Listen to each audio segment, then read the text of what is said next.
Wow, there's a lot of people here. My God, how awesome. Thank you so much, everyone, for turning up. And welcome to the Stop Drinking workshop. I'm going to share some slides with you and give you lots of insight, lots of takeaways. I've tried to digest everything down and condense it so that I don't overwhelm you with information, but you get plenty of nuggets of gold that you can take away and actually use them and bring them out into your life.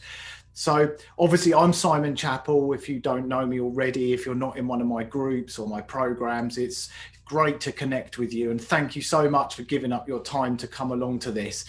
Happy New Year as well. I forgot to mention that.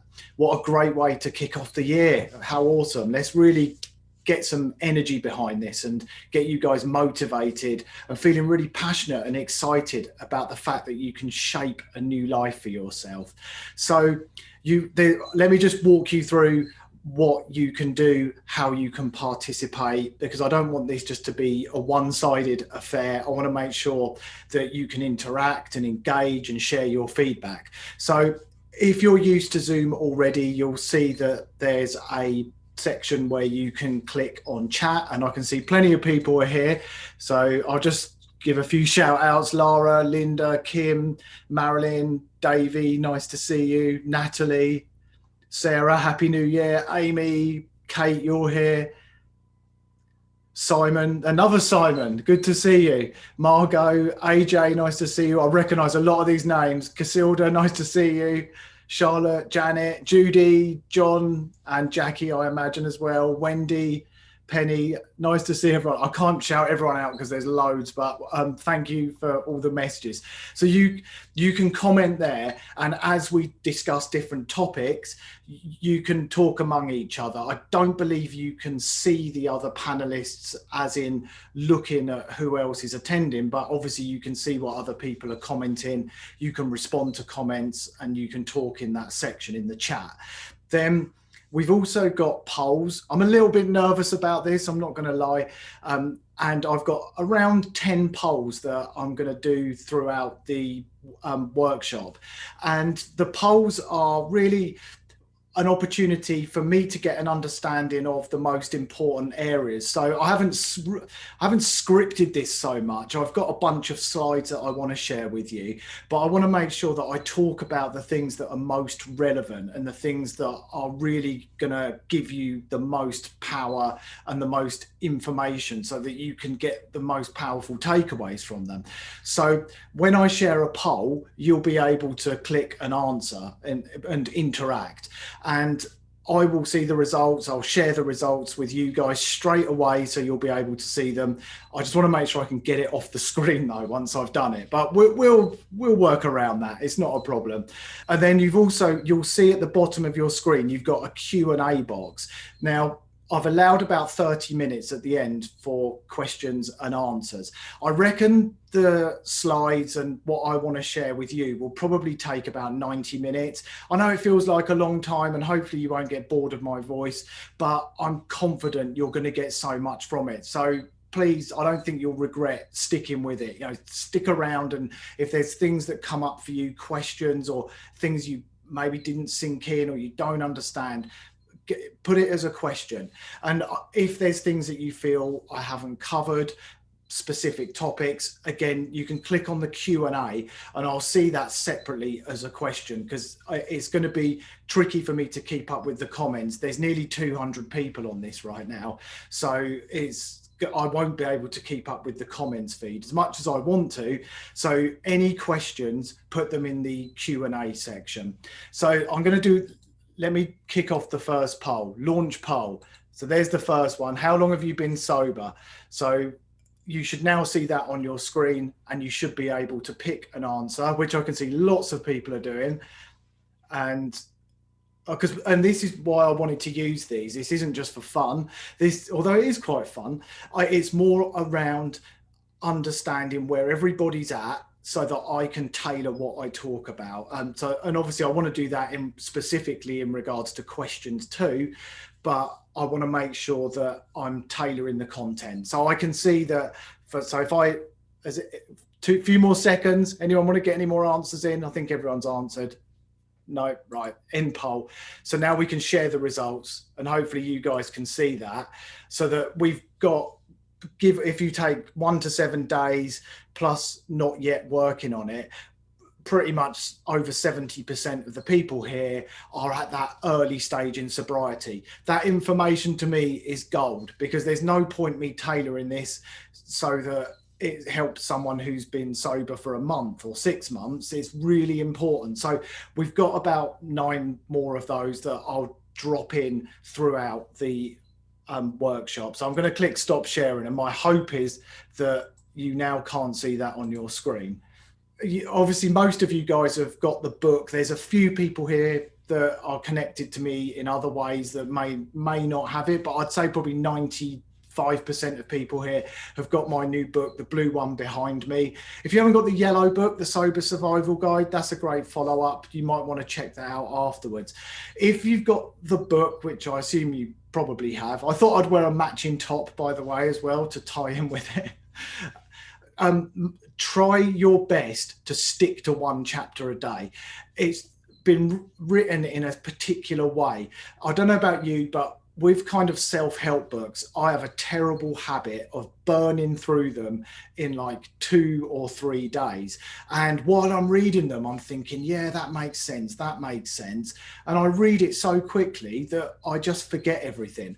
The beauty of this book is it gives you a day to digest the information, to reflect on the answers you gave. And that's been done on purpose. So although it might feel hard, actually try and do that. Try and discipline yourself to 1 chapter a day. And I find that sort of thing really hard, but you'll be helping yourself by doing it. And worst case, if you need to read 2, read 2, but let's not go any more than that. And the other thing I want to say is, if you've already quit drinking, which a chunk of people here have, then absolutely fine. And the book doesn't ask you to stop drinking from day 1. It's not until you get to the 25th day that it asks you to make a commitment, to actually say to yourself, right, I'm going to take a break and I'm going to see how that feels for me. So don't feel that you need to stop drinking to dive into the first chapter. It's not like that at all. It's very much in your control. So with that, I'm going to start sharing some slides. I think I've covered all the housekeeping stuff. Oh, I suppose the other thing is, we'll probably run for maybe 2 hours. If we've got 90 minutes for the slides and the information I want to share, and then about 30 minutes for questions. Obviously, I don't know how many questions we're going to get, and I'll try and answer as many as possible. If I can't get to every single question, then I'll absolutely somehow come back to those and put the answers on my website or my Facebook page. It just depends how many we get. I can see a few already. So actually, someone's asked a great question, which I will answer now. So will this be available to view afterwards? Absolutely. So everyone here will get an email afterwards with a replay, a link to a replay, so you can watch it back, because there's a lot of content, and some of it I will kind of go through fairly quickly. I will also send you all of the slides that I've got, so you'll have a copy of those so that you can digest it at your own time.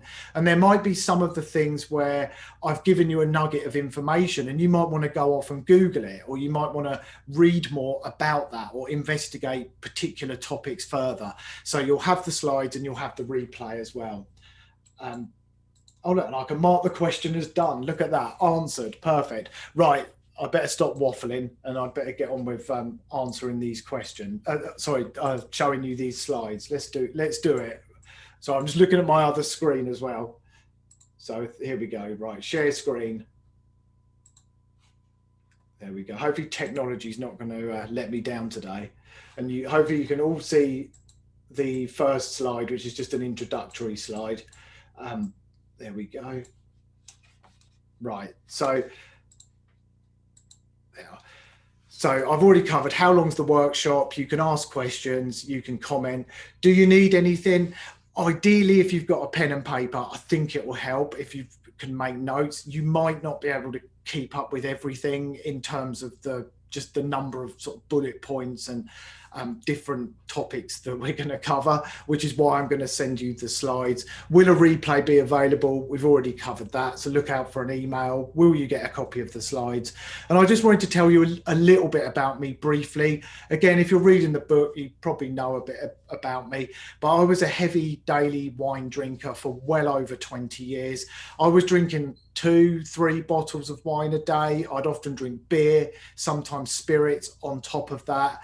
My anxiety was out of control. It was affecting my relationships with my wife, with my son. It was affecting my work, my health, my general levels of motivation and energy.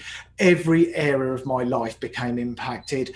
And really, for 5 years or so before I quit, I'd worked out that I had a problem, and I would sway from feeling like I need to stop drinking to I'm going to keep drinking to stop these uncomfortable thoughts about stopping drinking. And I just would go from one to the other, and I would try to have a day without booze. And honestly, the thought of just not drinking at that time would put a knot in my stomach. It would make me feel sick, the thought that I couldn't have a drink. And I was an evening drinker. I wouldn't drink during the day. It was always in the evenings. And once I started, I would keep going until the wine ran out. And I would be fine up until about 3 o'clock in the afternoon. And I would be committed to, I'm not going to drink tonight. And then 3-4 o'clock, because that was the time where the cravings crept in and the old habitual pathway took over. That was when I always did it. That was when it started to feel difficult. And that was when I started to crumble and feel weak. And I had more day ones than I care to remember. And I want to tell you that because it's perfectly normal. And often those day ones are what makes us stronger as we go forward. That's part of the learning curve. It definitely was for me. And it wasn't until I really committed to educating myself and almost studying sobriety, like I was trying to learn or pass an exam or study for a degree, that I actually started to make real progress and started to get passionate. And a lot of it was in my mindset, my attitude towards it, letting go of some of the stigmas that exist around alcoholism and recovery, which are terms that I don't identify with. They work for some people, but for me, I definitely don't identify as them. For me, being alcohol free is a lifestyle choice. It's something I feel proud of, passionate about, and empowered that I've taken control of my life. And I think it's a completely different way of looking at it. I actually get excited about it. And a lot of the younger generation, particularly, actually think sobriety is really cool. So you're doing something cool, and make sure you think of it like that. There's no stigma. There's no shame. Let go of that. So that's the brief version of me. You can read the rest in the book. Right. So I want to start with 2 questions. And I wonder if this is my second question on the poll, but we'll do that in a second. So first of all, what are the reasons you believe you like to drink? I really want you to think about that.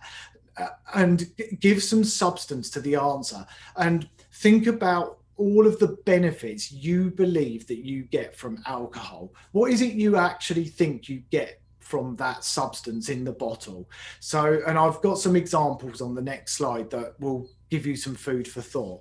And then the second question, and you don't need to answer these now, you might want to think about it. I am going to do a poll on it so that you can answer, but you can dwell on it a bit further.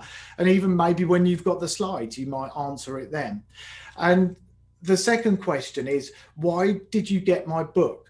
Define the reason that you're here now. Get really specific, because those 2 are going to represent 2 conflicting beliefs, two beliefs that are kind of at war with each other. You've got one, which is all the reasons why you want to drink. And then you've got another reason, which is why you don't want to drink. So if you can get, the first thing I think is to get really clear on why you think alcohol adds something to your life. And as I say, I've got all the reasons on another slide. So I'm just going to jump onto that right now. And in fact, that's not the slide at all. I think it's the one after this. So these are the reasons that we actually drink. So I wanted to share a bit about this first. So there's 3 main reasons that we drink. The first is to do with the value and that we place on the substance, which is very much linked to the experience that it gives us. So we can place a really high value on alcohol and give it credit when it isn't really deserved. And we often link past events and past memories with drinking, even though it wasn't alcohol that made those events fun or memorable. We give alcohol all the credit for it, and then we place a high value on it. So often when we're young, we'll have our first drink and we might spend the evening laughing and being silly and messing around with our friends. And then we give alcohol credit for that. We start to think, well, I can't have fun without alcohol because I had so much fun on that occasion. So we place a higher value on it. So when we have what we perceive to be good experiences of something, our value goes up. Our value of it goes up. A bit like the stock market. So and the flip side is if you have a really bad experience of something, your value of it goes down, just like a stock price going down in value. So the higher the value you place on it, the more you believe it gives you, the more you feel you need it, the more you associate it with different things in your life. And often that's fun, relief of stress, relief of anxiety, that sort of thing. And I promise, I'm sure that's on the next slide. The second reason we like to drink, it's addictive. I know that sounds really simple, but and I'll talk more about this as we go further through. It's an addictive substance, and the chemical reaction that happens causes us to crave more of it. When we drink, it releases dopamine, which is linked to our reward system in our brain and our memory and general motivation to do something. And when we have a pleasurable or positive experience, we release more dopamine. And basically you get into a loop of addiction, a cycle of addiction. And I think when you start to understand what alcohol actually does to your brain and what's going on in there, and you get some clarity on it, it makes it a lot easier to step out of that cycle of addiction. And it's not as hard as you think. And you might be sat there now thinking, this scares the life out of me. I'm really worried about this. It's not as hard as you think. And when you're able to take more of a top-down view on this and look at it from above, it feels like you're putting the jigsaw together. It starts to make so much sense.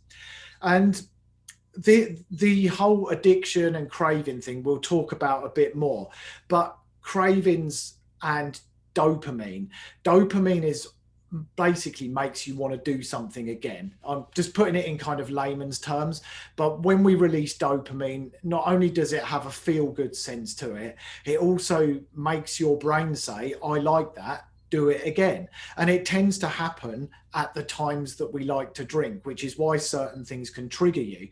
So if you were drinking when you were cooking regularly, you might find that cooking triggers you to drink. Or if you always drank like I did at about 7 p.m, that might be the time that your cravings are the strongest. So that all comes from dopamine and the reward center of your brain. And then the third reason that we think we like to drink is because it can be a coping mechanism that helps us avoid uncomfortable emotions and feelings, often things that we've suppressed, buried really, really deep inside us, and we've never really taken a look at them. And we numb it all out with alcohol. We don't want to sit with the discomfort. We don't want to sit with that silence, that perceived boredom, and that fear of facing up to certain discomforts. And I'll talk a bit more about that as we go further through. So hopefully that's all making sense. And again, don't forget, I'm just looking at the questions. Yeah, there's about 5, so that's all good. So the other thing, I firmly believe that when you want something in your life, you've got to be motivated. You've got to be hungry for it. I often get people email me, and in fact, I had one yesterday where they ask me to help somebody else. So a partner might message me and say, can you help my husband? Can you help my wife? They're drinking too much and I want to do something. But unless they're motivated, unless they want it, they're not going to get very far. Now, the fact that you're here tells me that you're motivated. You've done something, you've taken an action. And it's important to understand that you need to want it, you need to feel motivated, but also you need to be determined. There can be times during this where you will face some level of discomfort. And again, I'm going to talk about that and I'm going to give you some tips and tactics for getting through it. But knowing that you already have the ability to be determined is so important, because many people don't believe in themselves. They don't think they can achieve it, but you've already got that within you. You can already be determined. And the reason I know that is because I want you to think back to a time in your life where you've been determined to do something. So maybe, everyone here will have it. Maybe it will be when you wanted to go to college when you were younger. Maybe when you wanted to have a baby, move house, move city, get a new job, or make a massive change in your life, get married, get divorced, whatever it was. Think of something where you were determined, you made a decision and you stuck with it and you carried on no matter what got in your way. That's determination. And I would bet that every single person here can think of a time that they became determined to do something and they saw it through.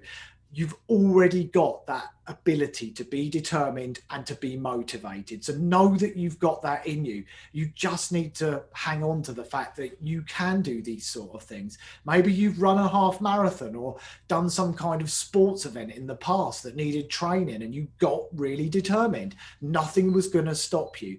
Remember that you've got that in you already. And our expectations of something very much shape the way that it turns out. So if you come into this thinking, oh, I've got to quit drinking, my life's going to be so boring, everything's falling apart, I'm going to lose so much, then that's probably what's going to happen. It's going to feel pretty miserable. Think of the times when you've been out socially and you'd already convinced yourself that you were going to have a bad time. That's generally what happens. Whereas if you start thinking of this, that actually this could be really interesting, I could learn something new about myself. I might find that life is better without alcohol. I might actually enjoy it. I might make some new friends. I might connect with new people, and I might actually end up happier. And I can tell you, you will end up happier if you quit drinking.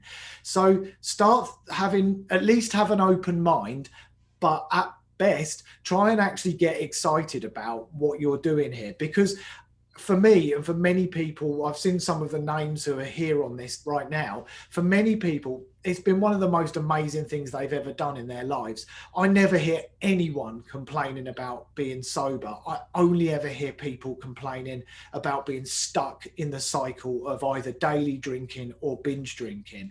So it is worth getting excited about. It is worth getting motivated about. But the problem is, and I wish I could let you get inside my head and see what it's like, you don't get to see what it's like until you've been through that initial period of discomfort. And I know what it's like. I've been there, and myself and my community, the people who've been sober for a long time, we're all here to support you and make sure you get through this. So we talked about reasons why, and I touched on those, and making sure you've got a really good reason why. And I'm sorry if I'm flying through these slides. There's quite a lot to get through. And as I say, I will send them to you so you can work through this alongside the book and do this at your own pace.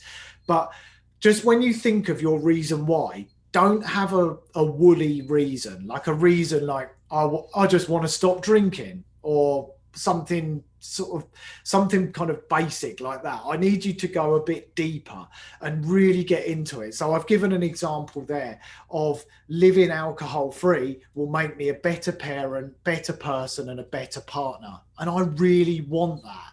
So try and get super clear on what your reasons behind this are, the reasons why you think you like to drink, and the reasons why you want to live alcohol free, or at least why you want to control alcohol or take a break from alcohol. And try and think of something that you can use to remind you of your why. So I often say to people, for example, if you realize that drinking too much was affecting the ability to be a good parent, you might keep a photo of you and your kids in your purse or in your wallet or on your phone. And every time you open that, you see it, and it just reinforces all the reasons why you're doing this, why you're showing up every day, why you're putting in the work. And so making some kind of personal commitment that I'm going to do this for my kids, I'm going to do this for my partner, and of course, most importantly, I'm doing this for myself. And you could make a personal commitment that you could stick on your fridge or your phone that you will, I don't know whether you're just doing dry January or whether you want to quit for good. That's down to you, and you'll find things out as you go forward. But for now, you could say, and you might just put this on your fridge or your phone or somewhere prominent: for today, I'm not going to put alcohol in front of my kids, or I'm not going to put alcohol in front of my partner. And believe me, I did that for well over 20 years. I know how it feels, but I didn't even realize I was doing it at the time. So bringing some awareness to that is absolutely going to help you, and it's going to keep you focused, because I'm pretty sure we all want to be better parents, better partners, better employees, better business owners, fitter, more motivated, etc. So think about what you put alcohol in front of and what you're no longer willing to put alcohol in front of. I'd be interested to see. I'll try and jump on the comments in a minute.